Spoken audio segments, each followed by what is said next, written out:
In a sleepy town where life moves slower than dreams, one woman's quiet strength collides with unimaginable fate. Emily Carter, a struggling nurse with bills stacking higher than her hopes, is just trying to survive her next double shift.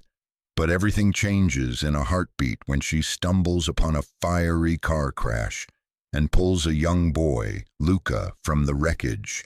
An act of courage caught on video and broadcast to the world. Luca wakes up scared and silent with no name, no family. Until the next day, when a private jet lands at the local airstrip. Out steps Alexander Vance, a cold, mysterious billionaire, and claims the boy as his son. What follows is a storm of media attention, legal drama, and emotional reckoning. Emily wants nothing to do with the limelight, but Luca clings to her as the only person he trusts. And as Alexander confronts the pain of fatherhood he never understood, Emily becomes the bridge between two shattered lives. This is a story of collision between worlds, hearts, and pasts, of how a nurse with nothing became the woman who saved everything. A story where healing comes not just from medicine, but from love found in the wreckage. The fluorescent lights buzzed softly overhead, a constant, sterile hum that matched the low murmur of voices and the occasional beeping of monitors. Emily Carter moved through the ER like someone who had forgotten what it meant to rest. Her scrubs were rumpled, her ponytail crooked, and the coffee in her thermos had long since turned cold. But her eyes were sharp, focused. There was always another patient, another life balancing on the edge. 12 hours into her shift, her back arched and her feet screamed inside shoes, worn a year past replacement. She adjusted her mask and leaned over an elderly man with a bloodied forehead. "Mr. Helms, try not to move your head, all right? We're getting a CT scan prepped." He muttered something unintelligible. She offered a quick, comforting pat to his hand before moving to the next trauma. It had been this way for months. No breaks, never enough staff, and always too many emergencies. The hospital budget had been slashed again. Overtime was unpaid now. Supplies ran thin by midweek, but Emily didn't complain. She couldn't afford to.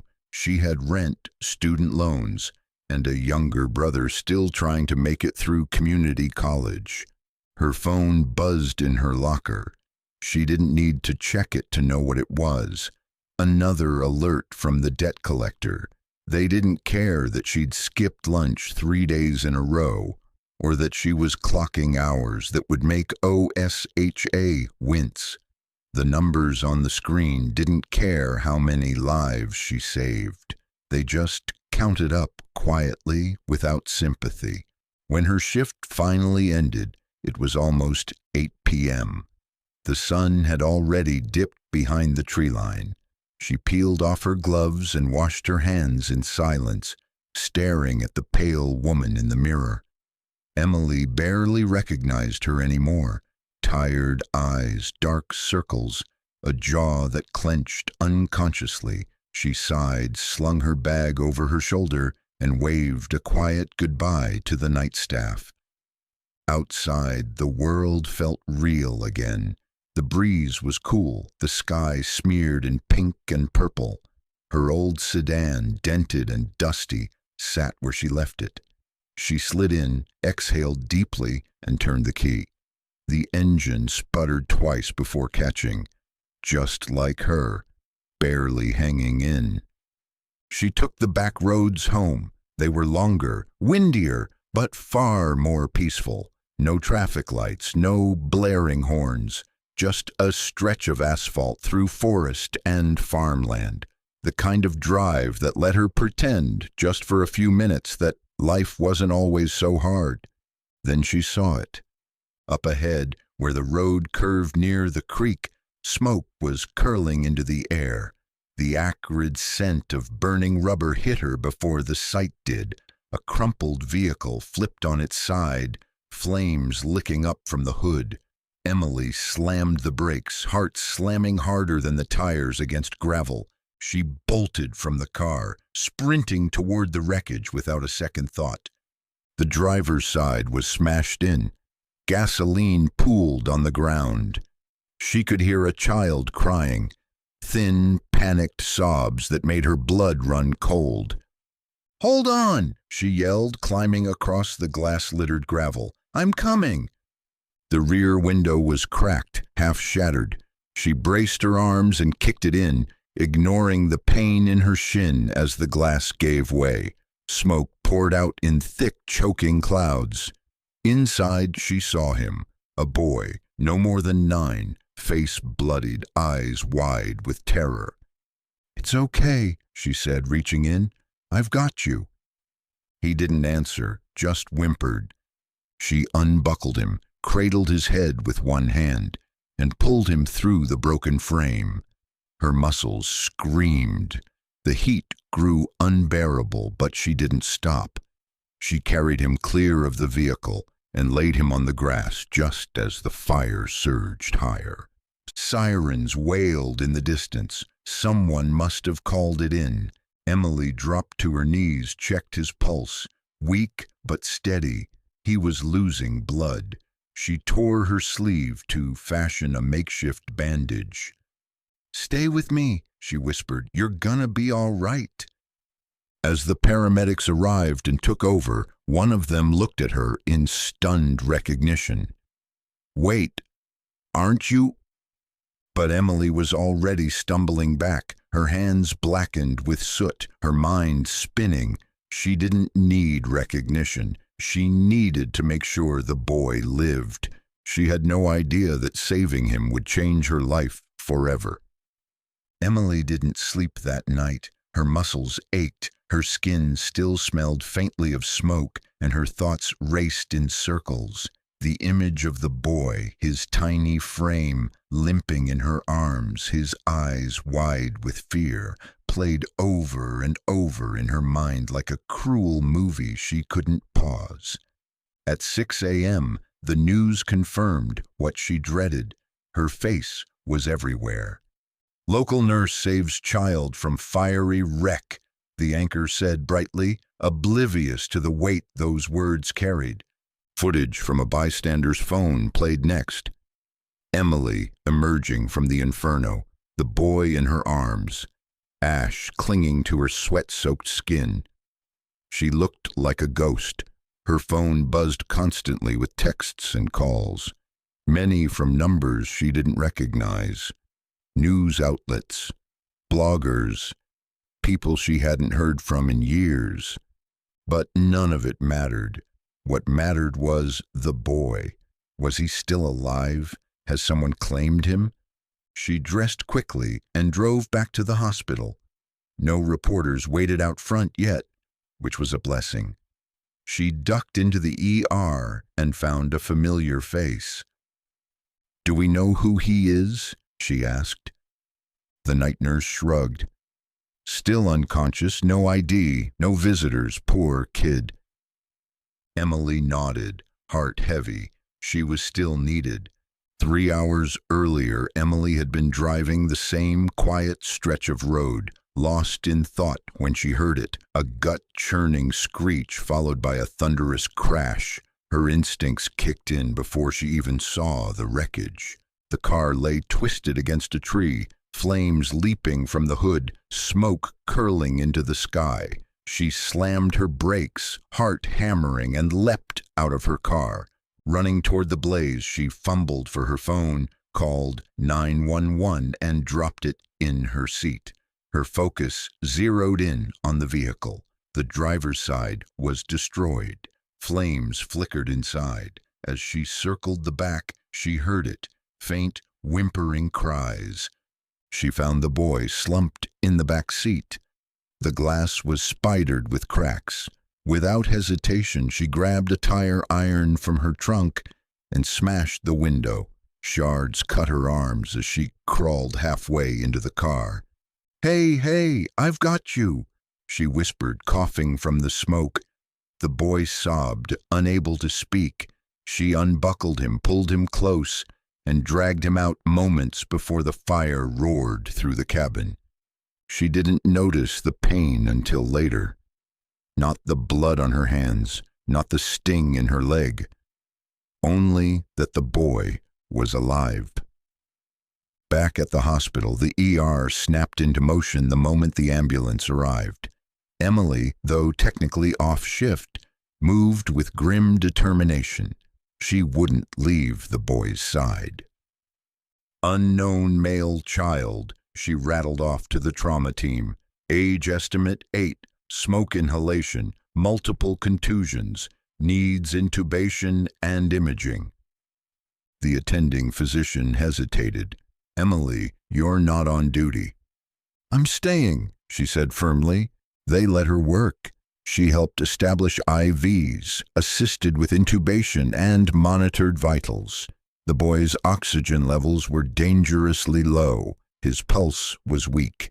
Time became a blur, hours passing in quick flashes of action and alarms. Eventually, the boy stabilized and was admitted to the pediatric ICU. No name, no family. Just a trauma case with no backstory and a nurse who refused to walk away. She stood at the observation window long after the team dispersed. The boy lay there, small and pale against the stark white sheets, surrounded by machines and silence. She had saved his life, but something deeper stirred in her. It wasn't just a professional obligation. It was a fierce, unexpected sense of protectiveness. She didn't know his name, but she knew this. She was going to make sure he was never alone again.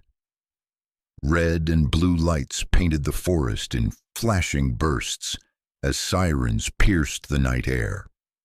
Emily knelt beside the boy, shielding his small body with her arms as the first ambulance skidded to a stop.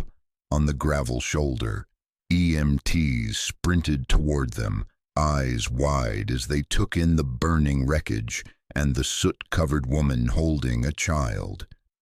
"Ma'am, we've got him," one said, gently but firmly. Emily didn't move right away. Her body was locked in crisis mode, unwilling to relinquish the boy to anyone, even trained professionals. But then the boy stirred, a soft moan escaping his lips, and she snapped out of it. "He needs oxygen, possible head trauma, smoke inhalation, multiple contusions," she said, rattling off what she'd observed. The EMT nodded. "You a nurse?" She didn't answer, just helped them lift the boy onto the gurney. One of them tried to clean the blood from his face, but the boy winced and cried out. Emily leaned in close, brushing soot from his hair. "You're okay now. You're safe," she whispered. The EMTs opened the ambulance doors. Emily moved to step back, but hesitated. "I'm coming with him," she said. "Ma'am, protocol. I'm not leaving him." They made space. The ambulance tore down the rural road with Emily inside, seated beside the gurney as the boy's vitals flashed erratically on the monitor. She held his small, ash-streaked hand, willing him to stay with her. Every bump in the road jostled his fragile form. He whimpered once, then slipped into unconsciousness again. "Stay with me, kid," she murmured. "You've come too far." As they neared the hospital, Emily's mind jumped ahead. Triage, assessments, x-rays, blood panels. She replayed his vitals, already organizing treatment priorities.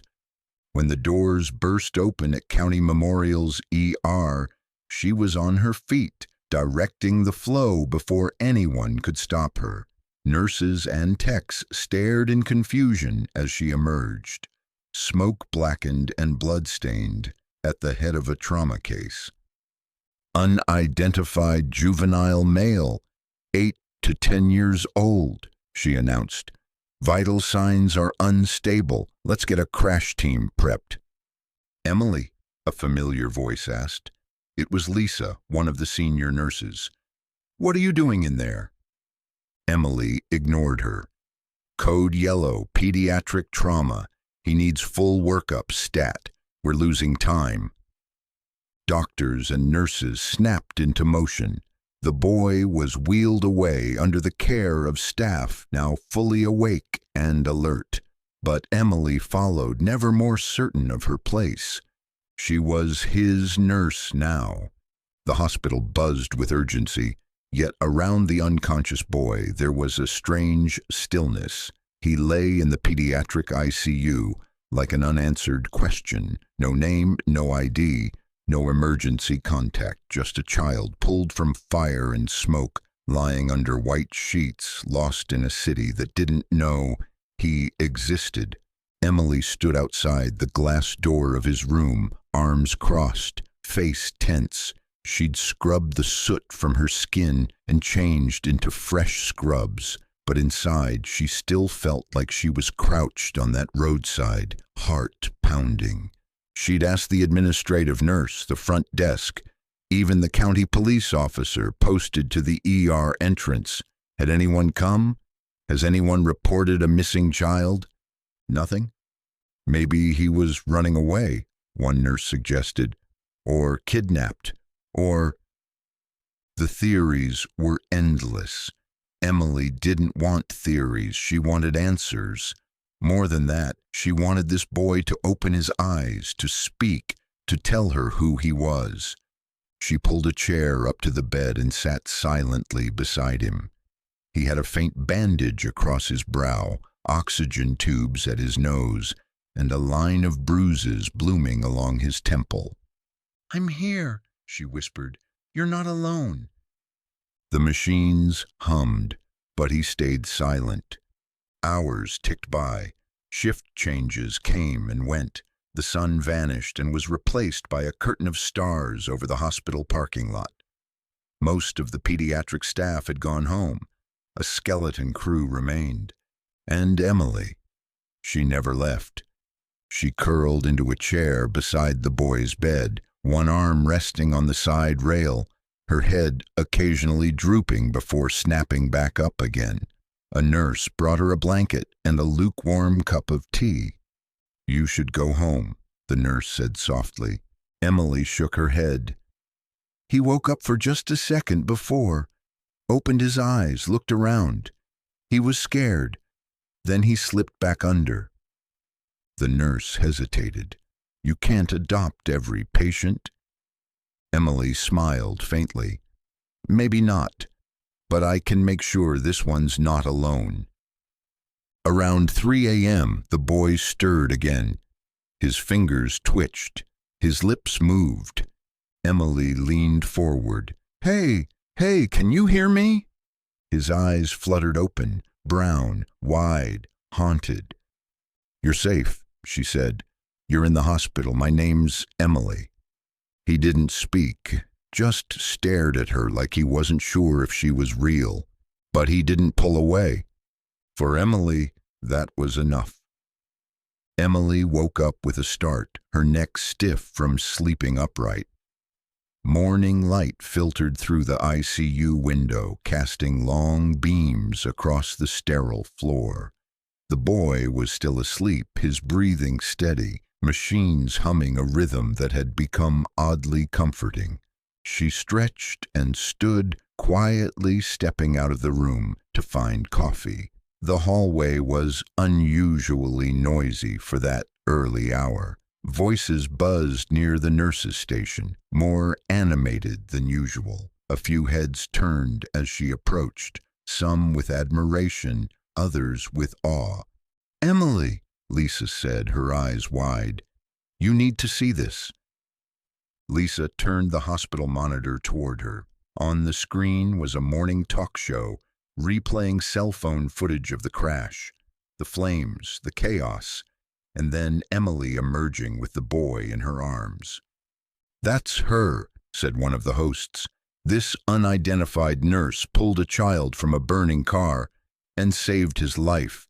No hesitation, no fear, just courage. Emily started, stunned. The image felt surreal. She didn't even remember the camera being there. "It's everywhere," Lisa added. "Social media, local news, even national outlets are picking it up." Emily blinked, shaken. "I didn't do it to be on TV." "I know," Lisa said softly, "but people are calling you a hero." As Emily turned away, she spotted a young intern snapping a picture of her from the hallway. Her jaw clenched. The last thing she wanted was fame. The boy, Luca, she had decided to call him until she learned his real name, was the story, not her. She walked back to his room and closed the door behind her. She hated that the world was watching. Not because she was afraid of the attention, but because it meant the boy's mystery would soon unravel. Someone would recognize him, someone would claim him, and then she'd have to say goodbye. It was mid-morning when the boy woke again, this time with a groggy groan and a flutter of eyelids. Emily stood at the window watching sunlight spill across the floor. She turned immediately, rushing to his side. "Hey, you're awake," she said softly. He blinked up at her, clearly disoriented. His lips were dry. He moved to sit up, then winced and sank back against the pillow. "Easy, sweetheart. You're safe. You were in a car accident. Do you remember?" His brow furrowed. He opened his mouth to speak, but only coughed. "Here," Emily said, holding a cup with a straw. "Just a sip."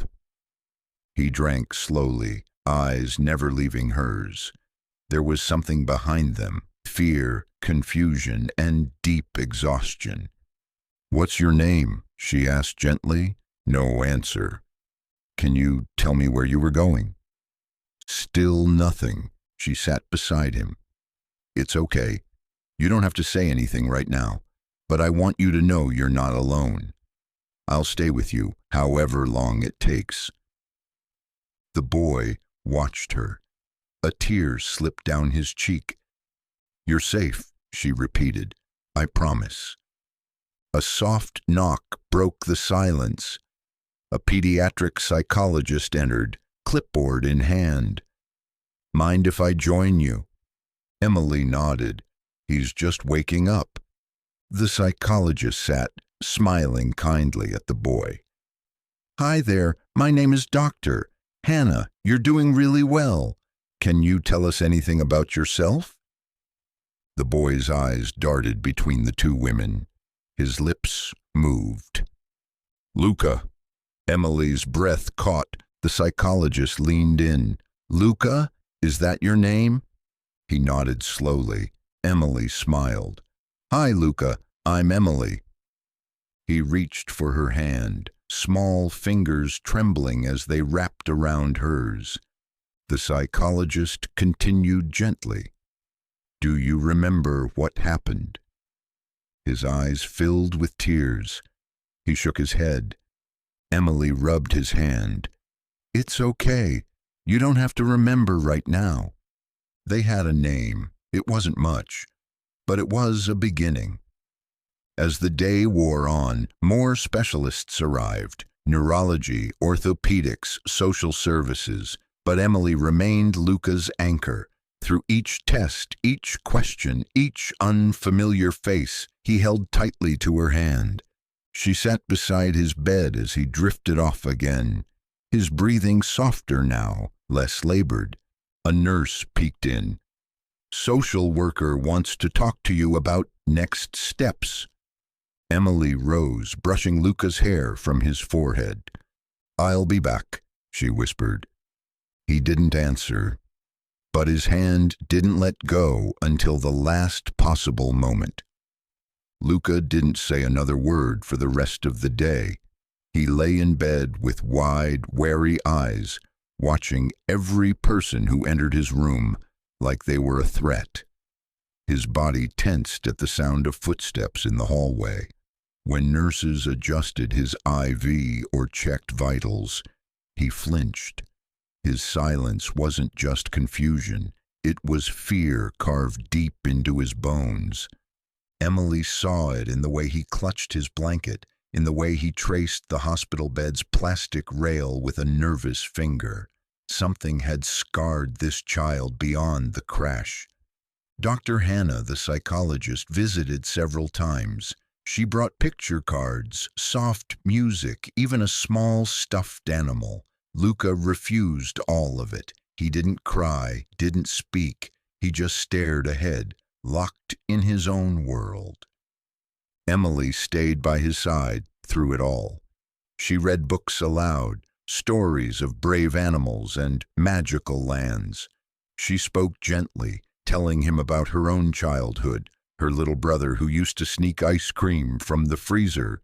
She even shared how she hated blood the first week of nursing school. Nothing got through, but she didn't stop trying.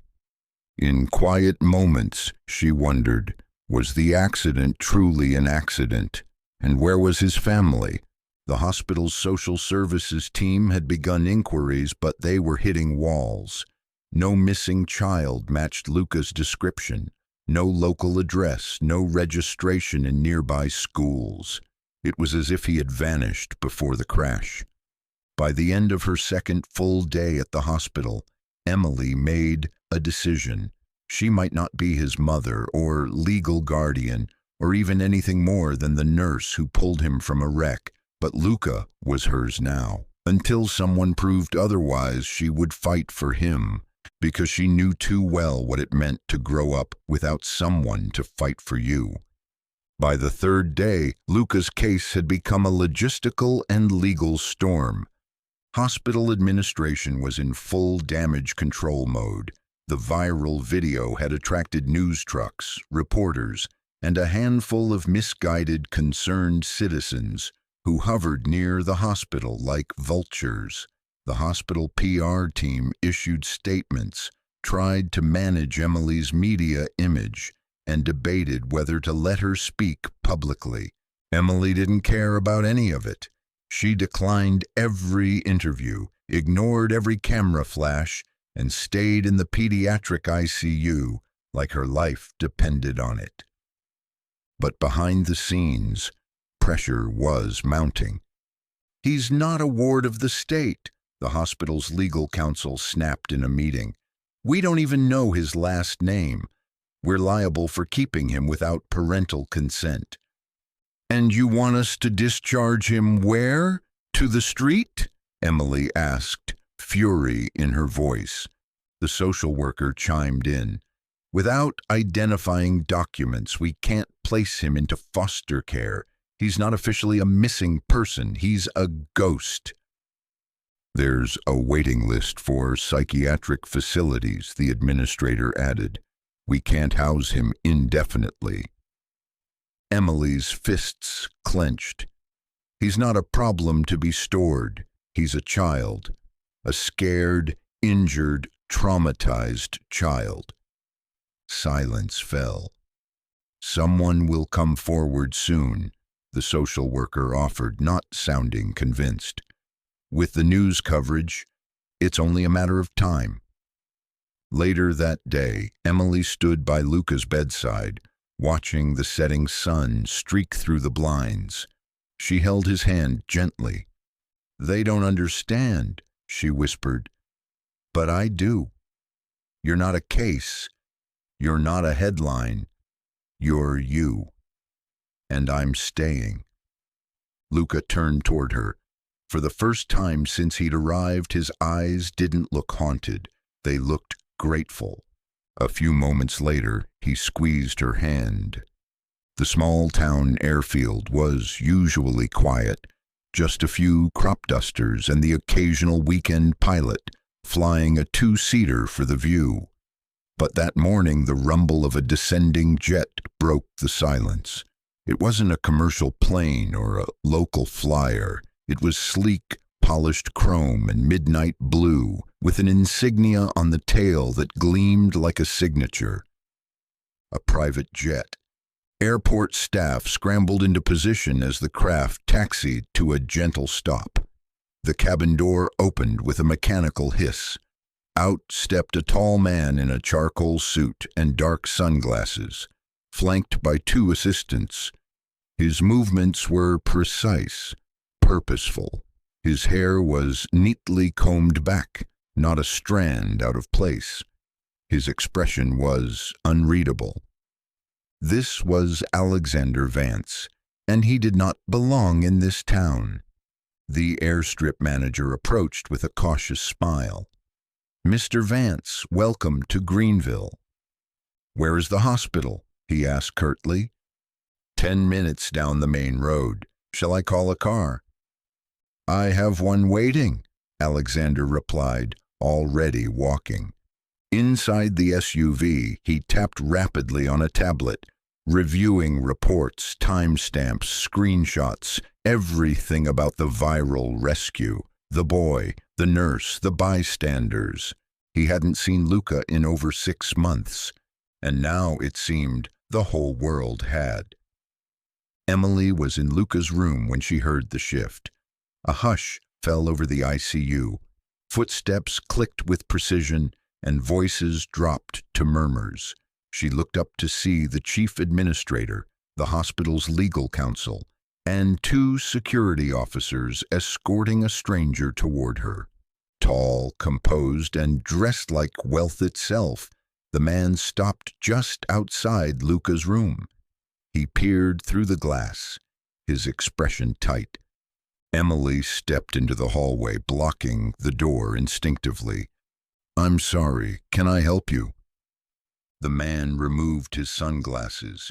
His eyes were gray and piercing. "I'm looking for my son." Silence. Emily's chest tightened. "Your son." The administrator stepped forward. "This is Mr. Alexander Vance. He claims the boy, Luca, is his child." Emily's heart dropped. She looked through the glass at Luca, still asleep, curled under the blanket she'd tucked around him. "Do you have proof?" she asked. Alexander produced a folder, legal custody documents, DNA tests, a photo of Luca smiling beside a woman who resembled him. It was undeniable. Emily nodded slowly, but something didn't sit right. Alexander's demeanor was distant, cold. There was no visible relief, no fatherly concern. "You've been looking for him?" she asked. "Yes," he replied. "After his mother died, he ran away. He's been missing for months." Emily's stomach turned. "You didn't report him missing?" He hesitated. "There were legal complications. I didn't want the media involved." She narrowed her eyes. "He was in a car crash. He could have died." "I'm aware," Alexander said, "and I'm grateful to you. But now I'll take over." She glanced back at Luca. He needed comfort, not cold efficiency. He needed love.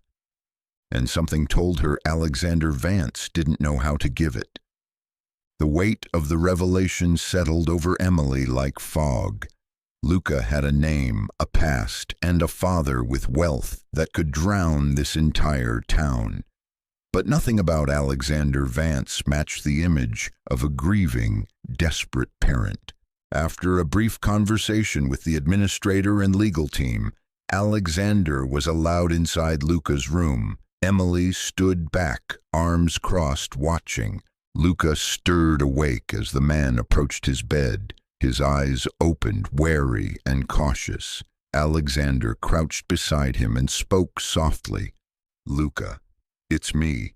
It's Dad." Luca didn't respond. His face stayed blank, mouth slightly parted. He glanced at Emily, then back at Alexander. The look in his eyes was not recognition. It was fear.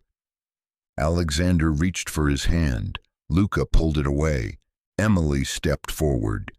He's had a rough few days. He's still recovering emotionally and physically. Alexander turned slowly toward her. I appreciate what you've done. I'm not here to cause disruption. I've come to bring my son home. Emily held his gaze. And does he want to go with you? That's not up for debate, he said flatly. It should be. He rose, face impassive. You're a nurse, Miss Carter, not a judge. And you're a stranger to him, she replied quietly. At that moment, Luca reached for Emily's hand and held it tight. She squeezed back. Alexander saw it. He didn't like it. Later that evening, after Alexander left the hospital to check into a local hotel, Emily met with the social worker and Dr. Hannah. The tension in the air was thick. He has legal custody, the social worker said. On paper, it's a closed case. Then why doesn't the boy recognize him? Emily asked. Why is he terrified every time the man walks in the room? Dr. Hannah nodded. There's clear trauma, emotional detachment, possibly from neglect, maybe something deeper. I can't say more without a full evaluation, which Vance is resisting. Emily shook her head. It's not right. The social worker sighed. The best we can do is recommend a transitional plan, supervised contact therapy, gradual reintegration. Luca doesn't want to go with him, Emily said, and no one's asking why. The conversation paused as her words hung in the air. The next morning, Alexander returned. This time, he brought legal counsel. They spoke to the hospital board, requesting immediate discharge into his custody. Emily wasn't invited to the meeting, but she heard enough. When she returned to Luca's room, he was curled in a ball, tears silently falling. She sat beside him. He's not taking you today, she promised. Not unless you're ready. He didn't say anything, but his hand found hers again. Later, a nurse handed Emily a file.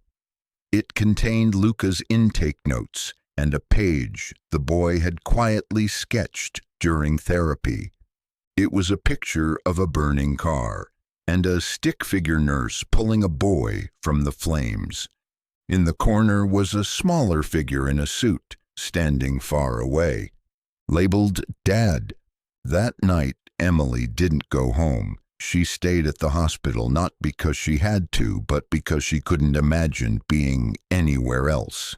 Alexander Vance returned to the hospital later that afternoon, a different man than the one who'd first arrived in polished silence.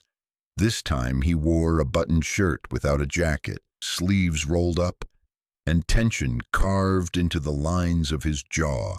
The situation clearly was not going how he'd planned. Emily was in the ICU kitchen when he found her.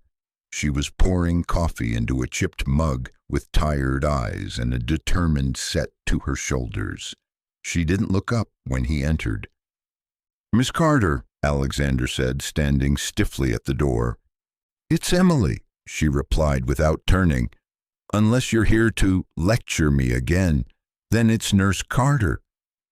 He stepped in slowly. I wanted to thank you, officially. She turned now, arms crossed, gaze steady. You're welcome, officially. I realize I didn't express it well. What you did was extraordinary. I owe you my son's life. You owe Luca your presence, she said, voice low, and some kindness wouldn't hurt. He exhaled sharply, almost a laugh, but not quite. I'm not good at this. I noticed. I thought finding him would be the hardest part, he admitted. But now that I have, I don't know how to reach him. Emily leaned back against the counter. He doesn't need to be reached. He needs to feel safe. He was never supposed to be in danger, Alexander said, quieter now. His mother, she passed away in a boating accident. Luca blamed me. Ran off from my estate in Italy while we were dealing with lawyers. I didn't even know he was in the U.S. until a week ago. She softened just slightly. Why didn't you report him missing? I tried, he said, with something like regret in his voice. But his mother's estate had complications, custody disputes, property hearings. I didn't want it turning into a tabloid disaster. I thought I could find him quietly. Emily watched him carefully. Well, now the whole world knows. And he's still scared. Alexander nodded. I don't want to take him if it'll hurt him. So don't, she said. Stay, be here, let him come to you. That's not how I operate. She gave a weary smile. Maybe it's time to learn. He looked away for a moment, out toward the ICU corridor. Would you stay, Emily? Be part of this transition? You mean as a nurse or as the woman he trusts? Both. She hesitated. I'll stay as long as he needs me. Not a day more. But you'll need to do the work. He nodded again. Understood. As he turned to go, she called after him. He likes pancakes. And soft music. Doesn't talk much, but he listens. He gave a faint smile, then left. The next day, Alexander returned not with lawyers or aides, but with breakfast, pancakes from a local diner neatly boxed and warm. Emily raised a brow when she saw him in the waiting room, with the bag in hand. You cook now? She asked, walking over. He looked mildly offended. I bought them. You'll get points for effort. She led him to the pediatric wing. Luca was awake, sitting up with a blanket draped around his shoulders, eyes glued to the window. He turned at the sound of the door. Good morning, Alexander said gently. I brought breakfast, real breakfast, not the stuff the cafeteria calls food. Luca didn't respond, but he didn't recoil either. Emily sat on the edge of the bed and opened the box. The sweet smell filled the room. Luca looked down, intrigued. Want to try some? She asked. Luca reached forward slowly and picked up a piece with his fingers. He took a bite, eyes widening a little. He didn't smile, but it was the closest they'd seen to approval. Alexander looked hopeful. Later that afternoon, as Emily was charting vitals, Alexander approached her quietly. I have an offer, he said. Another one, she replied dryly. I have a foundation, pediatric care, mostly for under-resourced clinics. I'd like to offer you a position, director level, better salary, better conditions. Emily blinked. You're trying to buy my loyalty. I'm trying to keep my son from losing the one person he trusts. She stood slowly. That's not your choice to make. Luca's trust wasn't bought. It was earned, with presence, with patience, with care. Alexander's tone cooled. You think I don't care? I think you don't know how to show it. A long silence passed. Finally, Emily said, You want to prove you care. Don't offer me a job. Offer him your time. Sit by his bed. Learn his rhythms. Let him come to you. Alexander looked down, as if chastened. Then Emily added, But if you're serious about the foundation, about doing real good, call me in 6 months. After you've been a father first. She turned and walked away, leaving him standing in silence. That night, Alexander sat by Luca's bedside. He didn't speak, he just stayed. It was the beginning, By the time the weekend arrived, the hospital was swarmed. Reporters camped outside in vans with satellite dishes. Camera flashes flickered through the front windows. The staff erected temporary privacy curtains and created new security protocols for the pediatric wing. Emily walked through the halls with her hoodie up, her badge flipped to hide her name. She hadn't spoken to a single journalist. Still, headlines flooded the internet. Nurse Angel saves billionaire's son from fiery death. Mystery nurse becomes viral hero. Who is Emily Carter? Emily hated it. She wasn't a hero. She was just someone who couldn't look away. But now paparazzi tracked her to the coffee shop, the grocery store, even her apartment building. The attention was suffocating. She started arriving and leaving the hospital through the maintenance entrance. Inside the hospital, the atmosphere changed, too. Some co-workers treated her like a celebrity, others like she had brought chaos on purpose. Emily noticed whispered conversations, subtle eye rolls, and one ER nurse who muttered "show off" when she passed. The only place she still felt grounded was inside Luca's room, but even that was threatened. Alexander's PR team had arrived. They wanted photo ops, a glossy narrative of redemption. They asked Emily to appear beside Alexander and Luca for a carefully curated press release. Emily refused, flatly. "You want me to smile for the cameras," she said to one of the handlers. "But you didn't care if he was found or how he felt until the world was watching." The woman tried to smile. "This could be good for your career." "I'm not here for my career. I'm here for him." The handler left without another word. Later that day, Emily walked into Luca's room and found him curled in bed, eyes wide with fear. Through the blinds, he could see the swarm of people moving just beyond the security checkpoint. "They're not here for you," Emily said, kneeling beside him. "They don't get to tell your story. You do, in your own time." Luca nodded slowly. Then, to Emily's surprise, he reached beneath his pillow and pulled out a folded piece of paper, a drawing, a small nurse with a bandage on her arm, a boy beside her holding a stuffed bear, and behind them, a crowd, kept far away by a red line. She smiled, brushing hair from his face.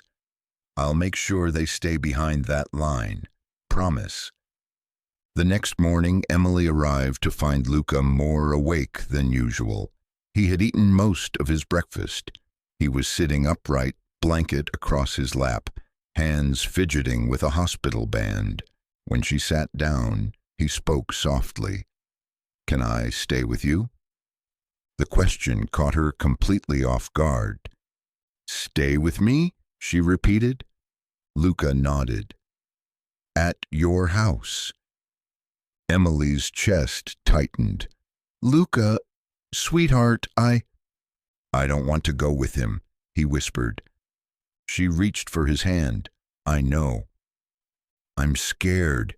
He doesn't talk to me. He doesn't hug me. He just looks like I'm late for a meeting he's late for." Emily tried to smile, but her heart broke. "I don't know what to do," Luca said. Can you tell the people I want to stay?" She nodded slowly. "I can tell them, but it's complicated. Grown-up laws make it tricky. He's your father and the court will have to decide." His lower lip trembled. "I don't want to go." Emily leaned forward and hugged him gently. "Then I'll fight for you, as long as it takes. You don't have to be scared anymore." That afternoon, Emily called a lawyer. A family law attorney from across the state came highly recommended, pro bono, once he heard the name. "You're the nurse, right?" he said over the phone. "Let's bring this to court. If the kid wants to stay with you, the judge should hear that." But I'm not his relative. Doesn't matter, he said. What matters is that you pulled him from a fire and he sees you as family. That's a compelling narrative and, frankly, a better home than a jet and silence. Emily knew she was stepping into something messy, something that might take months, maybe longer.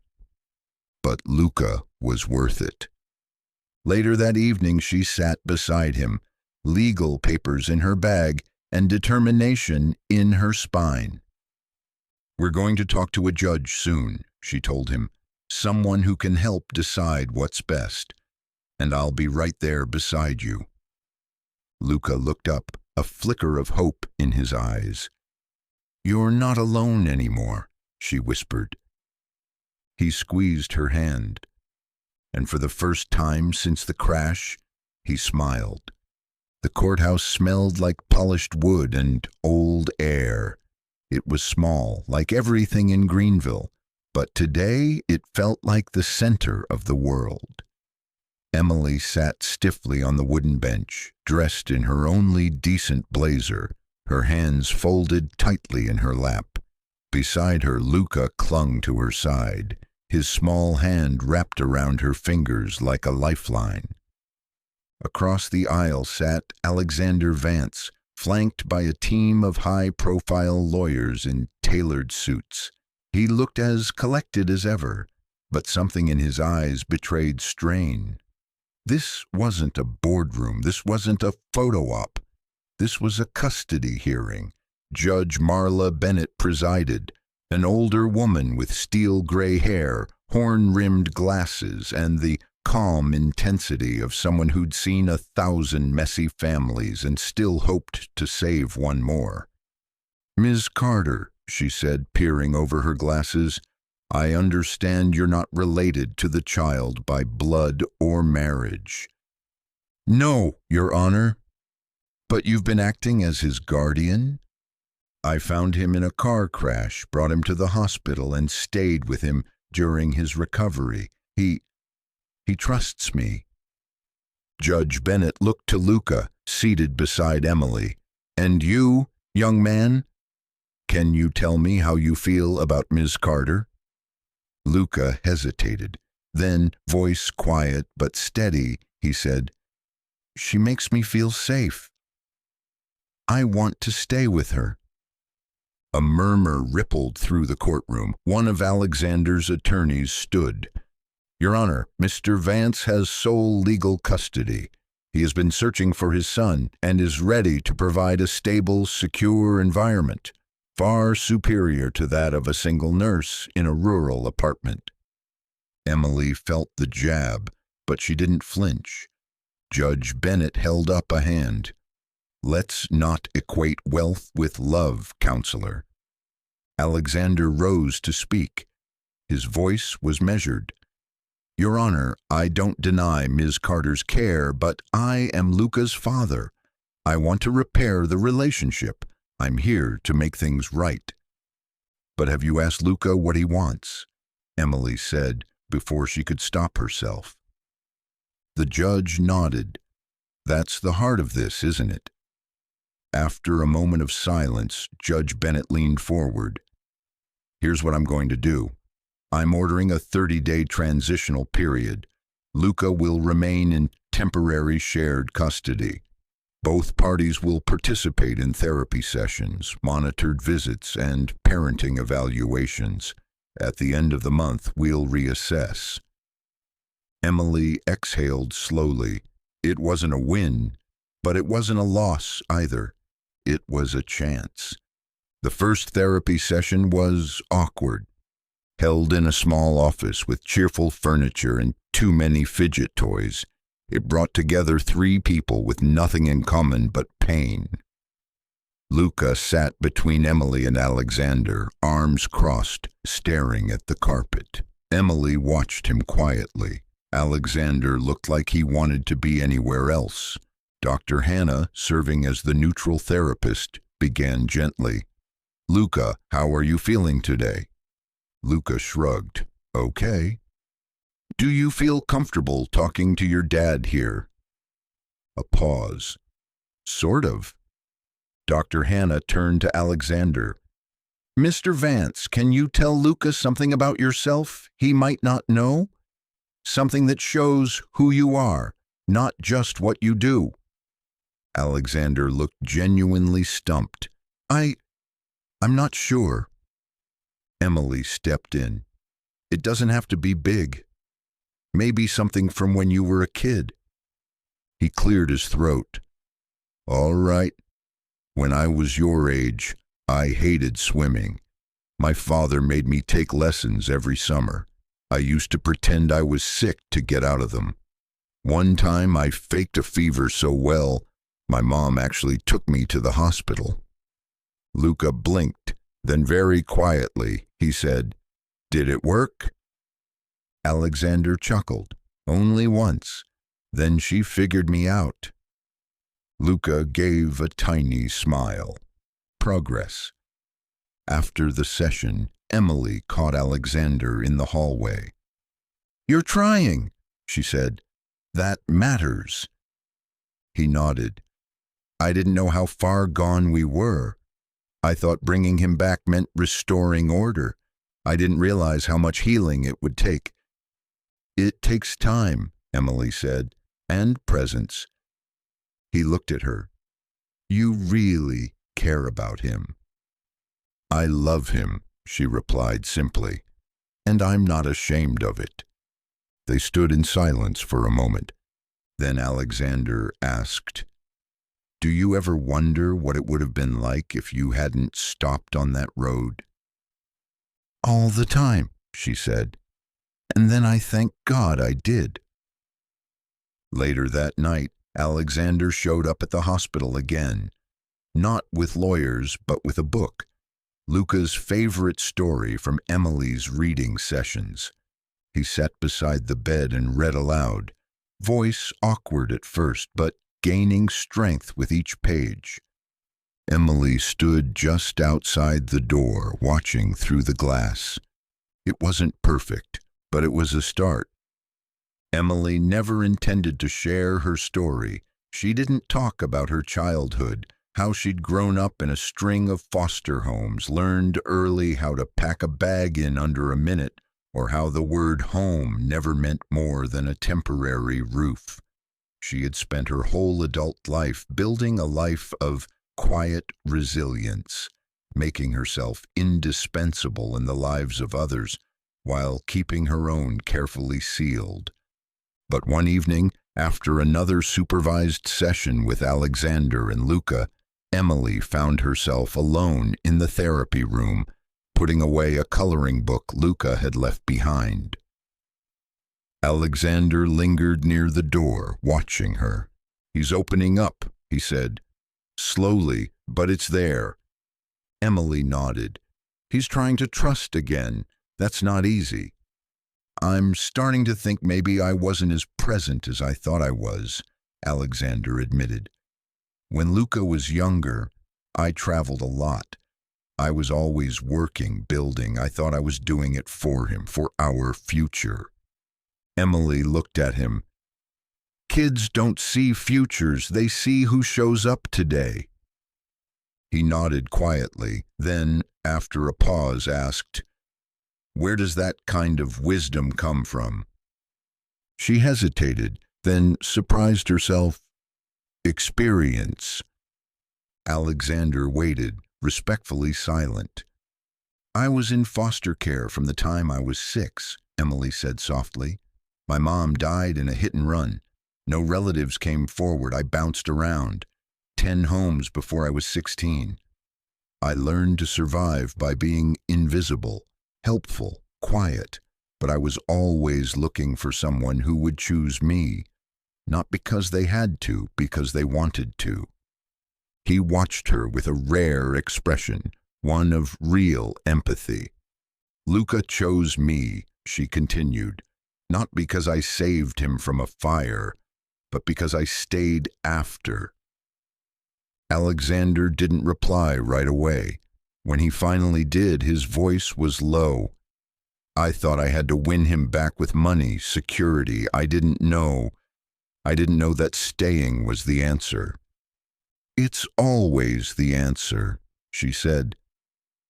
That night, as she walked out to the parking lot, Emily realized something had shifted, not just in Alexander, but in herself.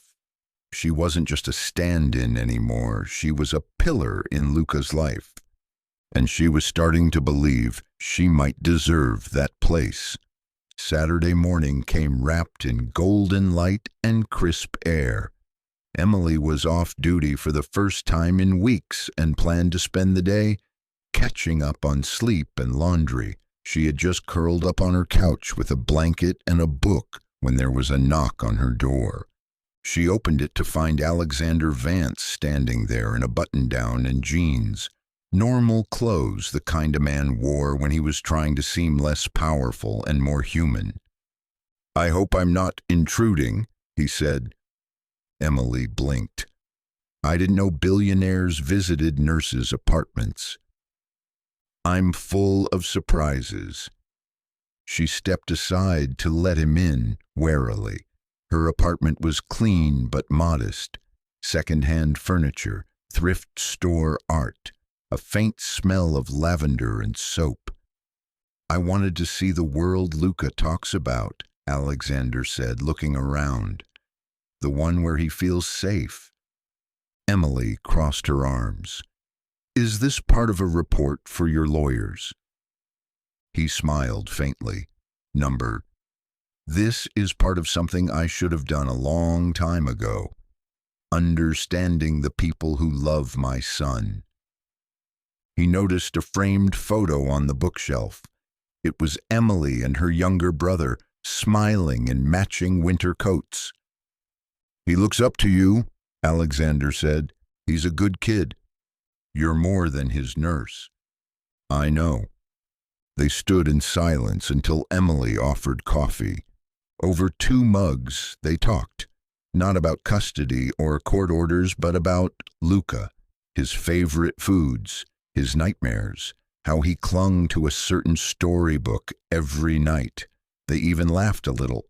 Finally, Alexander asked, "What if this wasn't temporary?" Emily looked up. "You mean custody?" "I mean all of it. What if we figured out a way forward together? Not as competitors, as something else." Emily set her mug down slowly. "Are you asking me to be part of Luca's life, permanently?" "Yes," Alexander said. "I don't know what that looks like yet, but I know I can't do this alone, and he already sees you as home." The room was quiet for a long time. Then Emily said, "Let's focus on Luca. One day at a time." Alexander nodded. One day at a time. And for the first time since their worlds collided, it didn't feel like a negotiation. It felt like the beginning of a family. The second court date arrived sooner than anyone expected.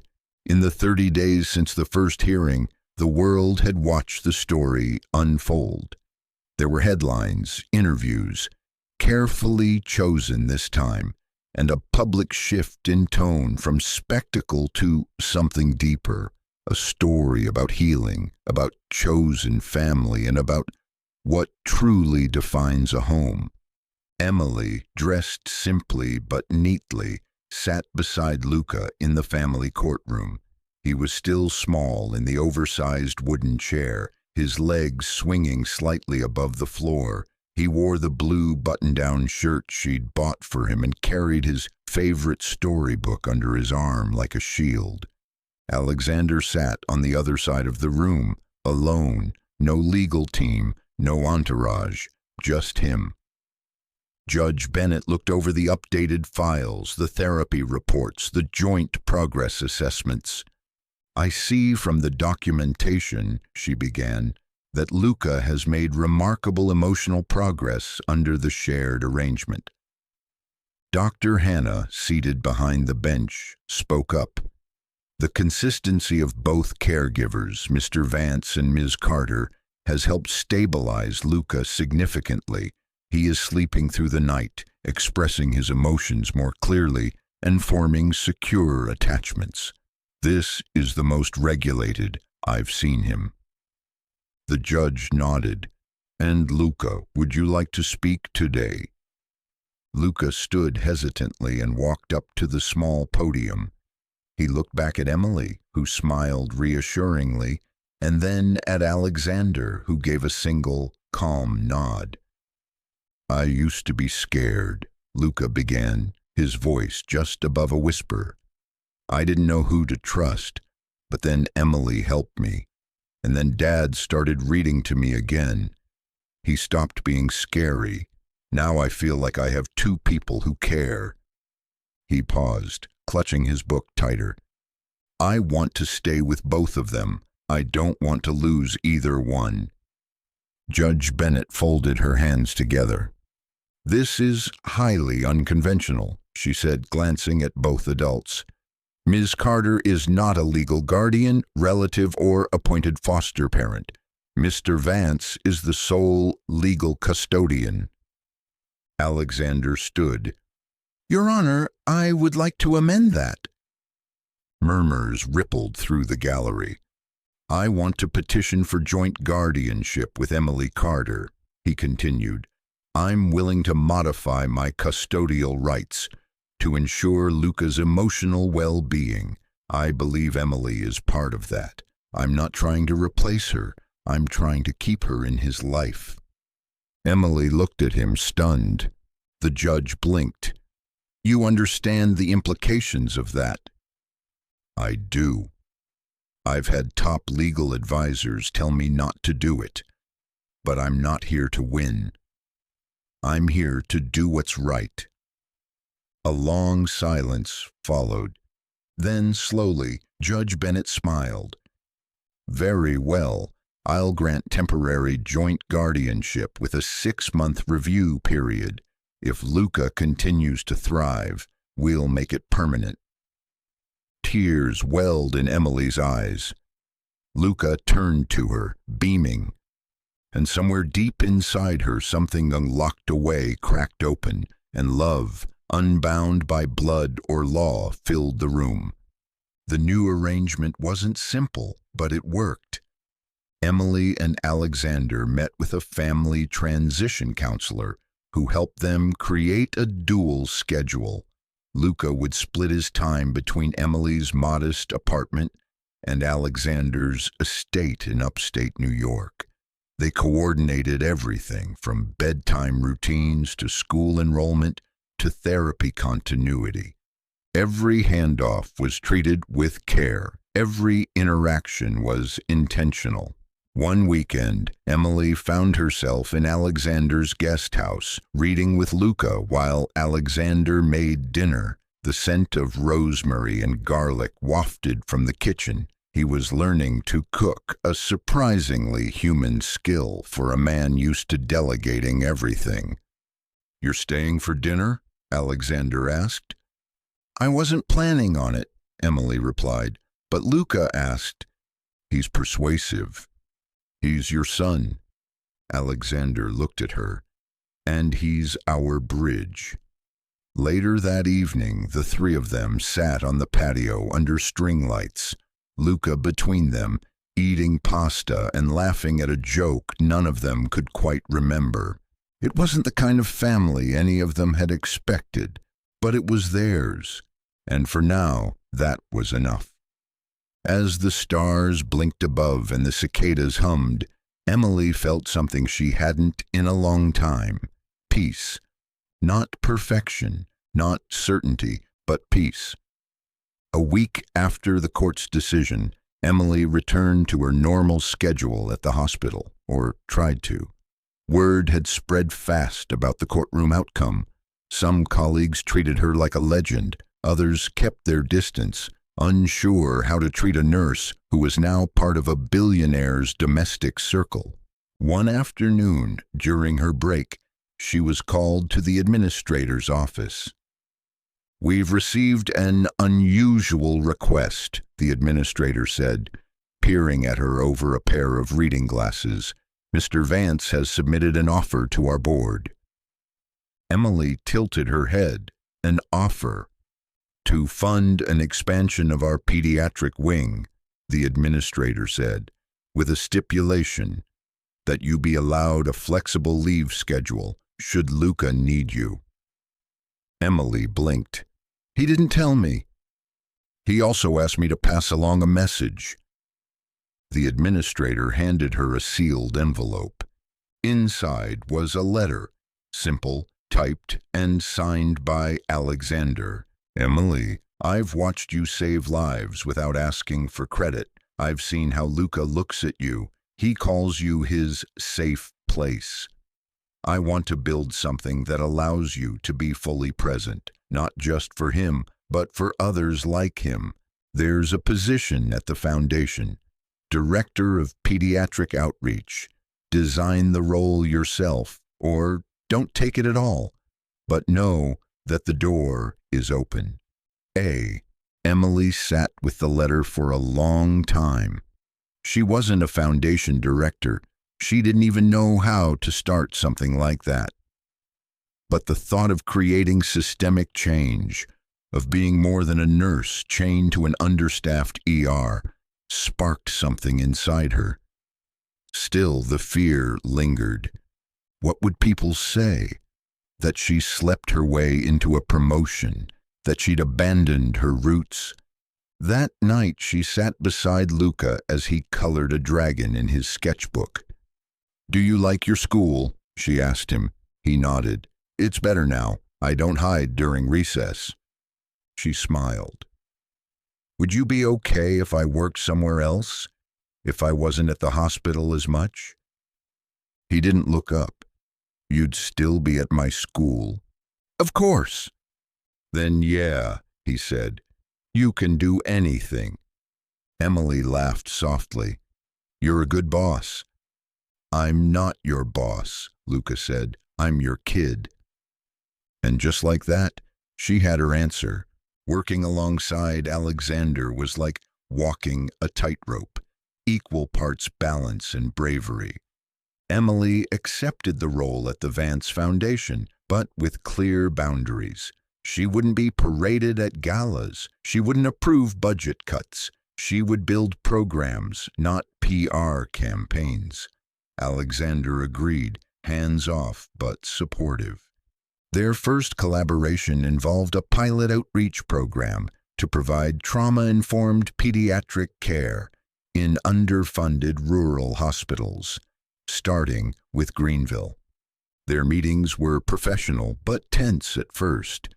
Emily was pragmatic, grounded. Alexander was visionary, sometimes grandiose. "I want this done in 3 months," he said, in their first strategy session. "That's not how medicine works," she replied. "These aren't mergers, these are communities.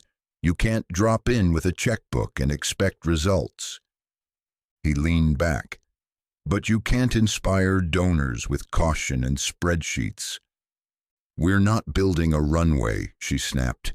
"We're building trust." Their debates were legendary. Staff avoided their shared office space when both were in it. But by the end of each argument, they found common ground.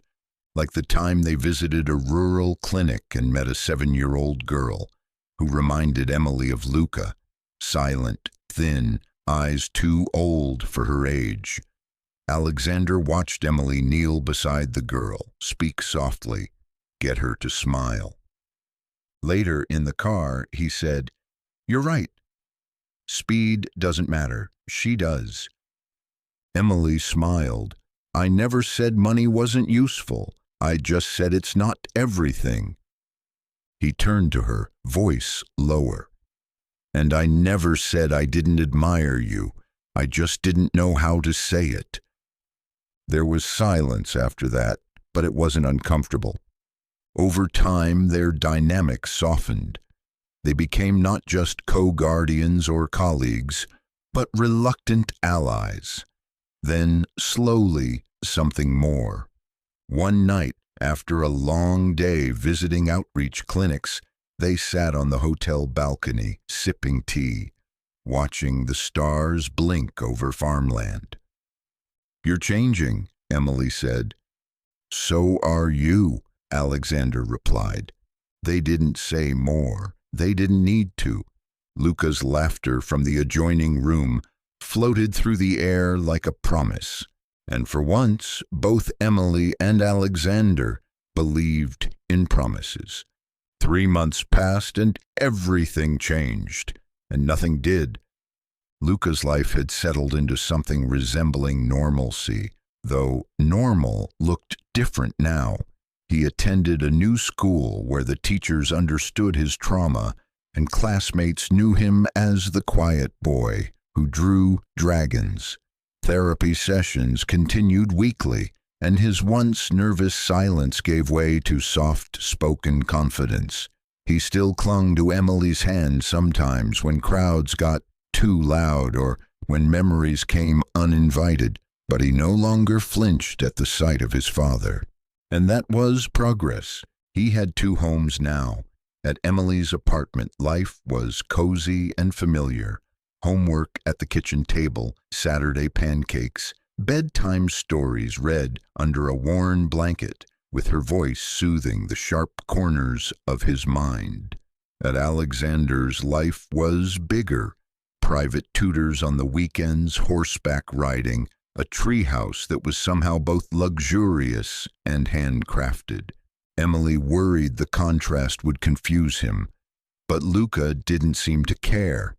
He thrived in both places because for the first time in his life, he didn't feel like he was passing through.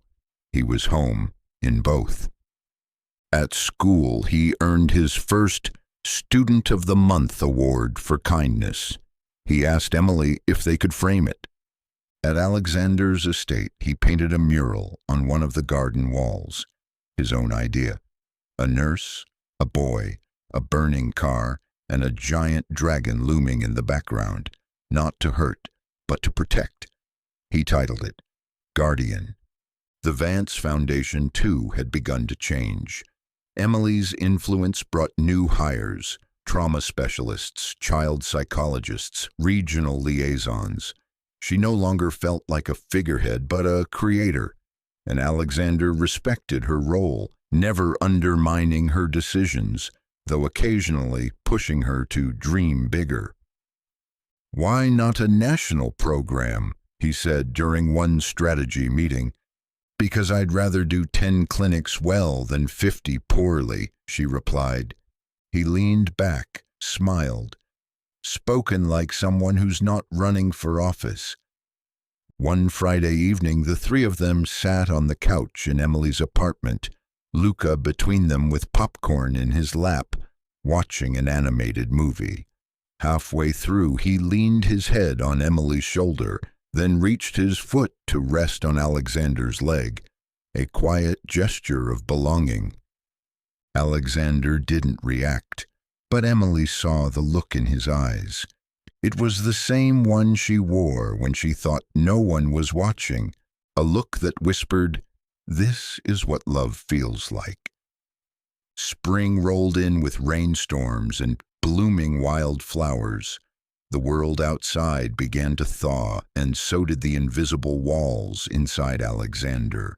One afternoon, while Emily was helping Luca with a school project, she found Alexander in the sunroom of the estate, staring at a photo on the wall. It was of him and his late wife, taken years ago. They looked happy, carefree, a different man entirely. "You miss her," Emily said gently. He didn't look away.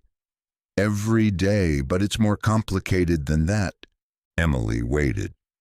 "She was brilliant," he continued, "but also deeply troubled. She refused treatment for depression, said it made her feel numb. I didn't push. I didn't know how." "She died in the accident?" Alexander nodded. "A storm hit while she was sailing. They think she lost control. Some believe it wasn't an accident." Emily's breath caught. "And Luca? He blames me for not being able to save her. Maybe he's right." "No," Emily said firmly. "He's a child, and you did what you could." Alexander finally turned to her. "When I found out he'd run, I froze. I didn't know how to search for him without making it worse. So I waited. That's what I regret." Emily placed a hand on his arm. "You're here now. That's what matters." He nodded, eyes distant. "But I don't know how to be the man he needs." "You show up. You keep showing up. That's how." A few days later, Emily came down with the flu. For the first time, Alexander handled everything. Doctor visits, dinner, bedtime. He called her every night. "Luca wants to say goodnight." One evening, as her fever broke, she answered the phone to hear Luca say, "Dad made pancakes. They were burnt, but I ate too." Emily smiled weakly. He's learning.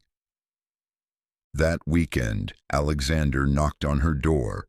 He brought soup and books and a bouquet of wildflowers Luca picked himself. He stayed and sat with her on the couch, reading aloud while she drifted to sleep. When she woke hours later, he was still there, asleep in the chair, glasses slipping down his nose. The cracks in his armor had become windows, and through them she saw something unexpected, not just a father, but a partner.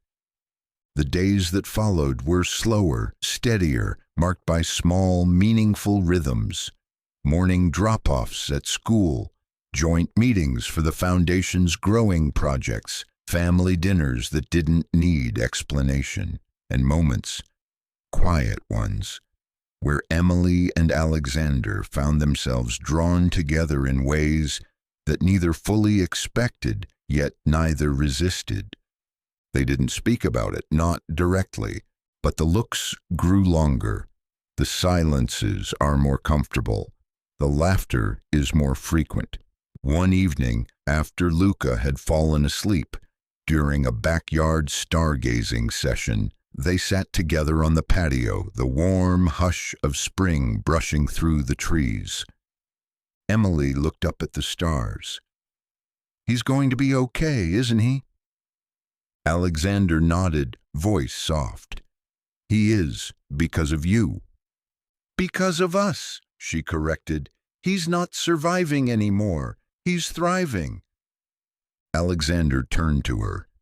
"Do you ever wonder how different your life would have been if you hadn't stopped that night?" "All the time." "Would you change it?" She paused. "I'd do it all again. Even the chaos, even the pain." He nodded, expression thoughtful. "Me too." There was a pause. Then he added, "I used to believe love was something that needed to be earned, achieved, like a goal. And now? Now I think it's something you build," he said, "one act of grace at a time." He looked at her, the intensity in his gaze tempered by something rare, vulnerability. "I don't know what this is," he admitted, "what we are. But I care about you, Emily. More than I expected. More than I know how to say." She looked at him, heart full but cautious. "You don't have to say it. Just keep showing up." He reached across the table and took her hand. For once, there were no headlines, no legal documents, no past traumas dragging them down. Just two people healing together. Months later, the Foundation launched its new flagship initiative, Wings of Grace, a rapid response program designed to train everyday citizens in emergency care techniques with a focus on underserved rural areas. The name wasn't Emily's idea, it was Luca's. "Because she was like an angel with wings," he said at the launch press conference, standing confidently at the podium with his hand in both of theirs. She saved me, and now she's going to help other people save people too. The audience erupted in applause. Emily squeezed his shoulder. Alexander, standing behind them, looked every bit the proud father. The event was held on the newly opened wing of Greenville County Hospital, funded entirely by the Vance Foundation. A mural greeted visitors at the entrance, Emily lifting Luca from the flames, surrounded by hands reaching in to help. Underneath it were the words, "Bravery begins when someone refuses to walk away." After the ribbon cutting, Alexander pulled Emily aside. "We're getting offers to take the program national," he said. "Partners in Europe, Asia. They want to replicate what we've done." "And what do you want?" she asked. He smiled. "Whatever keeps us close, as a team." She laughed. "So we're a team now." "We always were." Luca came running up, holding a paper from school. "I got picked to be class ambassador for next month." Emily hugged him tightly. "That's amazing, Luca." Alexander ruffled his hair. "Your first leadership role. I'm proud of you." Luca beamed. "I had a good example." Later that evening, the three of them returned home. Yes, home, to the quiet routine of family life. They ate dinner together, argued over what movie to watch, read the next chapter of a favorite book. And when Luca finally drifted off to sleep, Emily and Alexander sat by the fireplace. "You ever wonder what happens after the happy ending?" he asked. Emily smiled. "You live it, one messy, beautiful day at a time." He leaned in and kissed her, softly, like the answer to a question he'd carried for too long. And outside, in the still night, the wind stirred through the trees like wings in flight.